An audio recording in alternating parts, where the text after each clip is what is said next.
పిల్లలు ఎవరైతే ఈ మధ్య కొంతమంది మీ పిల్లలు ఆబ్సెంట్ అయ్యారు కదా, వాళ్ళని ఖచ్చితంగా రెగ్యులర్ పంపాలి. ఒకటి, తర్వాత ఇంటింట చదువుల పంట యాప్ ఉంది కదా, అది డౌన్లోడ్ చేసుకోవాలి ఖచ్చితంగా.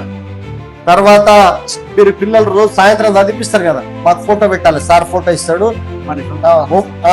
తర్వాత మేము పెట్టిన హోంవర్క్ చేయించిన అడగాలి సాయంత్రం, సార్ ఏం పెట్టించిండు, హోంవర్క్ చేసినామని అడగాలి, ఏం చెప్పిండు ఈరోజు అని అడగాలి.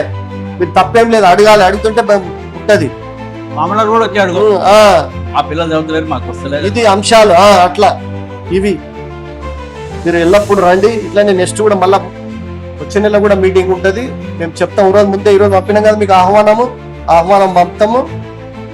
10 నుంచి సమయం ఉంటుంది. ఇలాగే రండి, మీ పిల్లల భవిష్యత్తుకు మా వంతు మేము చేయడానికి సిద్ధంగా ఉన్నాం. అట్లా మేము చెప్పింది మళ్ళీ రివైజ్ చేసుకుంటారు. ఎందుకంటే పిల్లలు అనేది మీరు ఫోన్ రీఛార్జ్ చేయండి ఆ పిల్లల ముందర టీవీ పెట్టండి సమయం గంట మాత్రం. అట్లా ఇయర్ మొత్తము ప్రతి స్కూల్లో కూడా టీచర్స్ అంతా బదిలీలు అయ్యారు, ట్రాన్స్ఫర్లు అయ్యారు. కొత్తగా సార్ వాళ్ళు వచ్చారు, ముగ్గురు. Sir Mahadevan Goud sir head master, madam Y Madhavi English teacher, sir Muralimohan sir అన్ని సబ్జెక్టులు చెప్తున్నారు. మేము ప్రతి సంవత్సరం కూడా ఈ స్కూల్లో చదువుకొని పోయినందుకు గాను గత కొన్ని సంవత్సరాల నుంచి నోట్ బుక్స్ అది ఇచ్చి పిల్లలను ఎంకరేజ్ చేస్తున్నాం. గవర్నమెంట్ స్కూల్లో ఉన్న స్ట్రెంత్ని కాపాడడానికి ఒక చిన్న ప్రయత్నం చేస్తున్నాం. సార్ మంచిగా అయిందా చెడు అయిందా వదిలేదు, ఇప్పటి నుంచి అన్న మార్పు దిశగా పోదాం.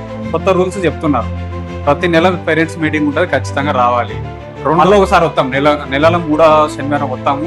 ఇంతకు ముందుకి ఇప్పటికీ ఏమైనా నేర్చుకున్నారా? నేర్చుకోకపోతే ఎందుకు నేర్చుకోలేదు? అంతకు ముందు ఉన్న సార్ రవి సార్ అని ఉండే, రవి సార్ ఉన్నప్పుడు చాలా బాగా పట్టించు. అట్లా ఎట్లుంటదంటే ఎవరైనా సరే ఒక మంచి పద్ధతి గల, ఒక నిబద్ధత గల సార్ అక్కడ పర్ఫెక్ట్ చెప్తున్నాడంటే అక్కడ ఉన్న పిల్లలు కూడా మారుతారు. ఇప్పుడు శివగారు చెప్పిన విషయం అయితే వాస్తవమే. మేము కూడా మా సాయశక్తుల కష్టపడతాం. మాకు ఆ శక్తి కూడా ఇచ్చిండు, ఆ తెలివి కూడా ఉంది. కాకపోతే మేము వేరే స్కూళ్ళ కంటే ఇక్కడ ఎక్కువ కష్టపడతాం కూడా. భగవంతుడు కూడా మాకు అలాంటి శక్తిని వాళ్ళని కోరుకుంటాం. ఖచ్చితంగా మీ పిల్లల మార్పు చూస్తారు. 6 నెలల ఖచ్చితంగా నేనేం చెప్పాను, మీ ఇంటికాడ మీ పిల్లల మీరే తెలుస్తుంటది, తెలుసుకోండి అంతే. మీకే తెలుస్తుంది. ప్రైవేట్ స్కూల్ కి మీరు అందరు చూసారు, మన ఊరే కదా. 8 కాగానే ఇంట్లో తల్లిదండ్రులు పైసలు కడుతున్నారు కదా వాళ్ళు. ఎందుకంటే వేలు పైసలు కడుతున్నారు కాబట్టి మనం పొద్దుగాల లేచినప్పటి నుంచి రెడీ గారా అని చెప్తాము, రెడీ చేస్తాము, షూ వేస్తాము, టై కడతాము, డ్రెస్ వేస్తాము, మంచిగా తీసుకొచ్చి ఆడ నిలబడతాం. బస్సు వచ్చే ముందే అర్ధ గంట ముందర వచ్చి నిలబడతాం. అందరు చూస్తున్నారు కదా మీరు. ఏది ప్రైవేట్ స్కూల్ పోయేటోళ్ళు ఎందుకోసం నిలబడతారు? ఫీజు పైసలు కడుతున్నాం కదా, మనకు చదువు రాకపోతే పంపించకపోతే లాస్ అవుతామని ఒక బాధ. ఇది కూడా మనదే. మీకు తెలియకుండానే మనం ట్యాక్సులు కట్టి ఈ ఫీజు కడుతున్నాం. కానీ మీ అందరికి కొంత అవగాహన లేకపోవడం వల్ల మన ఫ్రీ అనుకుంటున్నారు. ఇది కూడా మన ట్యాక్సుల మీద నడిచే స్కూలే. ఎందుకంటే